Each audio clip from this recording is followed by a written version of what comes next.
I like to drive. I used to think I was a pretty good driver. This ad is from Club for Growth Action, a conservative political action committee opposed to Joe Biden's candidacy. It re-edits video from the Biden campaign showing the former vice president driving his classic Corvette. Here's the first claim. Buckle up for his $4 trillion tax hike. That's true, but needs context. The ad cites a report from the Independent Tax Foundation in April that analyzed Biden's tax plan.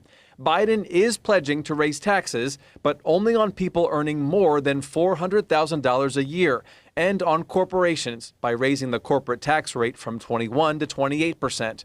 The Tax Foundation analysis says Biden's tax plan would generate just under $4 trillion over a decade. In a recent interview, though, Biden pledged that he would not raise taxes on anyone earning fewer than $400,000 a year. Another claim. He's pledged to eliminate blue-collar oil and gas jobs. This claim is misleading. Biden is not flat out pledging to do this. Now, live from Los Angeles. The claim comes from a hypothetical question Biden was asked at a Democratic debate in December.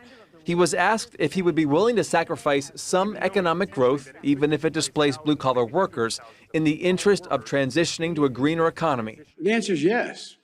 The answer is yes, because the opportunity for those workers to transition to high-paying jobs, as Tom said, is real. Biden went on to say displaced workers will be needed for new environmentally conscious industries like manufacturing electric cars and outfitting homes with green technologies. The last claim. And analysts estimate stocks would crash up to 25% if Biden takes the wheel. While no one can say how stocks will perform in January, this claim is true in that two analysts the ad cites have estimated a stock's downturn. They were interviewed by Yahoo Finance in July. Both referenced Biden's tax plan as a factor that could cause stocks to drop. But one of the analysts is also quoted as saying a crash may not work out that way. That is at least the theory. Other analysts not cited in the ad are predicting stocks could actually rise if Biden wins.